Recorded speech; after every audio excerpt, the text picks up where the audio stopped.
कथा का आरंभ अत्यंत गहन भावनात्मक वातावरण से होता है, जहां शिवगण और भक्त अपने आराध्य महादेव को पीड़ा में देखकर व्याकुल हो उठते हैं। वे बार बार कहते हैं कि हम तो शिव भक्त हैं, शिवगण हैं। ऐसे में अपने पिता तुल्य महादेव के दुख को देखकर चुप बैठना हमारे लिए संभव नहीं है।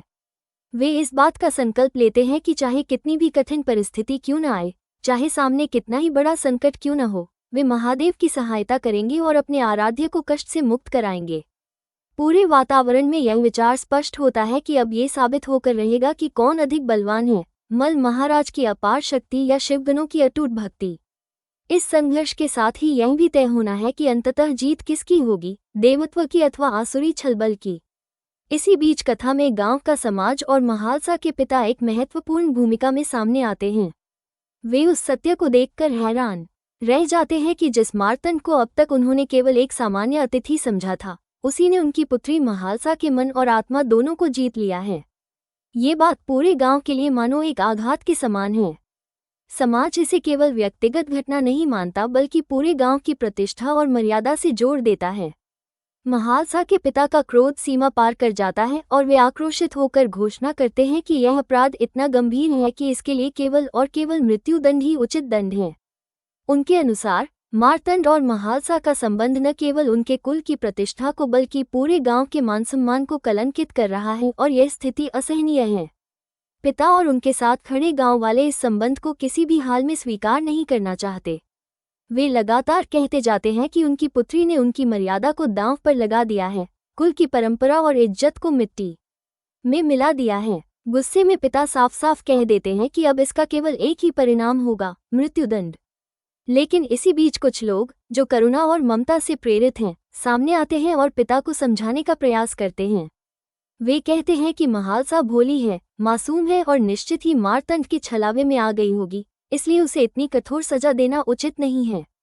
वे पिता से हाथ जोड़कर प्रार्थना करते हैं कि अपनी बेटी को जीवन दान दे। इस गहन परिस्थिति में एक और सुझाव सामने आता है कि इस कलंक को मिटाने का केवल एक ही उपाय है, महालसा का शीघ्र विवाह कर दिया जाए ताकि समाज में उसका और उसके परिवार का मान सम्मान पुनः स्थापित हो सके। इस पर पिता भी सहमति जताते हैं और कठोर स्वर में आदेश सुनाते हैं कि महालसा का विवाह गांव के धर्मात्मा युवक मुरली से कर दिया जाएगा। मुरली का नाम सुनते ही सभा में चर्चा होने लगती है, क्योंकि मुरली धर्मनिष्ठ, चरित्रवान और गांव का आदर्श युवक है। गांव वालों को ये प्रस्ताव उचित लगता है, क्योंकि मुरली न केवल धर्मपरायण है बल्कि महालसा के पिछले आचरण को जानने के बाद भी उसे अपनाने के लिए तैयार हैं। पिता का आदेश स्पष्ट होता है, या तो बेटी की डोली उठेगी या फिर उसकी अर्थी। ये सुनकर माहौल स्तब्ध हो जाता है, लेकिन उसी समय महालसा अपने साहस और प्रेम से भरी आवाज में सबके सामने खड़ी होती है और दृढ़ता से कहती है कि वो यह विवाह किसी भी कीमत पर नहीं करेगी। उसका हृदय पहले ही मार्तंड को समर्पित हो चुका है और वो अपने जीवन का हर क्षण उसी के साथ बिताना चाहती है। उसके इस विद्रोह से सभा में मानो बिजली सी गिर जाती है। पिता इसे अपनी आज्ञा की अवहेलना और सबसे बड़ा अपराध मानते हैं। उनका क्रोध और भी भड़क उठता है और वे ऐलान कर देते हैं कि यदि महालसा ने उनकी आज्ञा नहीं मानी तो आज इसी सभा स्थल से उसकी अर्थी उठेगी। यहाँ पर कहासुनी और तेज हो जाती है। पिता का गुस्सा और गांव वालों की नाराजगी एक तरफ है, तो दूसरी तरफ महालसा का साहस और उसका अटूट प्रेम। वो निर्भीक स्वर में कहती है कि यदि वे उसे मार भी देंगे तो भी वो मार्तंड का साथ नहीं छोड़ेगी। उसका कहना है कि उसका जीवन और उसकी आत्मा मार्तंड से जुड़ी हुई है और अब किसी भी परिस्थिति में ये बंधन टूट नहीं सकता। इसके साथ ही वो मल महाराज की चालों और असत्य को भी सबके सामने उजागर करती है। वो कहती है कि असत्य चाहे कितना भी बलवान क्यों न हो, सत्य का प्रकाश अंततः उसे चीरकर बाहर निकल ही आता है।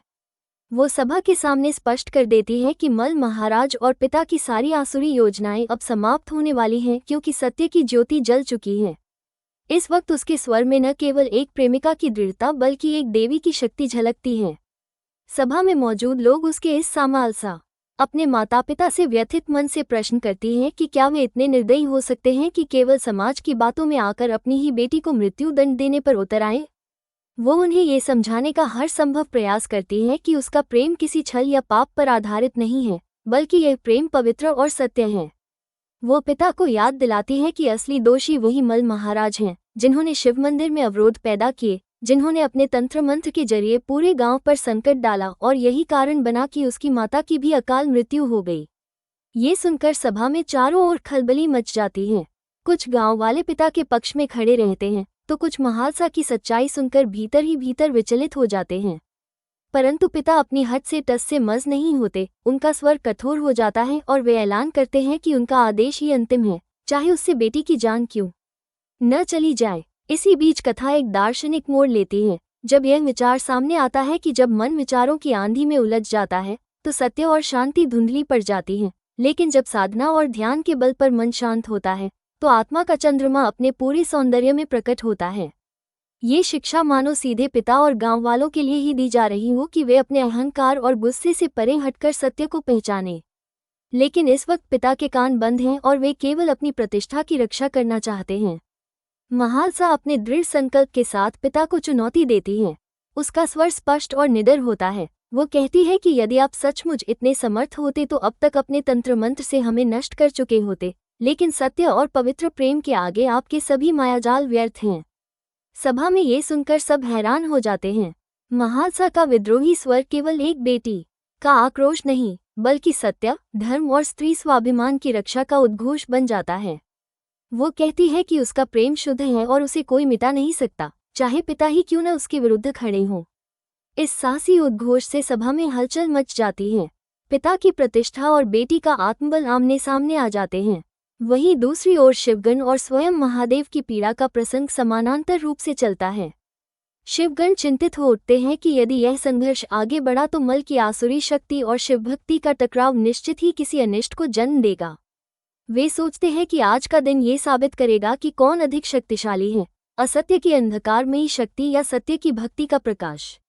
जैसे जैसे घटना चरमोत्कर्ष की ओर बढ़ती है, पिता बेटी को अंतिम चेतावनी देते हैं।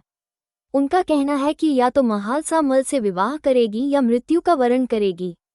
सभा में सन्नाटा छा जाता है। तभी महालसा दृढ़ स्वर में घोषणा करती है कि वो अपने प्रेम के लिए सब कुछ सहने को तैयार है। यदि आवश्यकता पड़ी तो वो अपना जीवन न्यौछावर कर देगी, लेकिन विवाह केवल मार्तंड से करेगी और किसी से नहीं। उसका ये संकल्प गांव वालों के दिलों को भीतर से झकझोर देता है।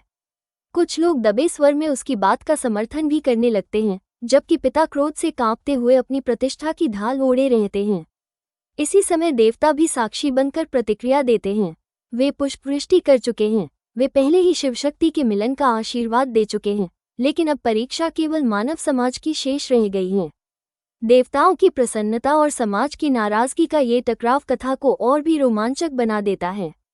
महालसा का विद्रोह केवल एक प्रेम कहानी की रक्षा नहीं है, बल्कि यह सत्य की रक्षा, धर्म की विजय और स्त्री की गरिमा की रक्षा है। वो स्पष्ट कह देती है कि यदि उसका नाम महालसा है तो वो अपने पिता की मलिन सोच और मल की आसुरी योजना के आगे झुकने वाली नहीं। उसका साहस इस बात का संकेत देता है कि बहुत जल्द मल का अंत होगा और सत्य की विजय निश्चित होगी। इस पूरे घटनाक्रम के बीच दर्शकों के मन में ये प्रश्न उभरता है कि क्या महालसा और मार्तंड का प्रेम इस सामाजिक और पारिवारिक दबाव में जीवित रह पाएगा? क्या पिता अपनी हट छोड़कर बेटी का सत्य स्वीकार करेंगे या फिर मल महाराज की चालें सफल होंगी? क्या महालसा अपने प्रेम को बचा पाएगी और क्या मार्तंड उसका साथ निभा पाएगा? यही रहस्य और रोमांच दर्शकों को अगले अध्याय की ओर खींच ले जाता है।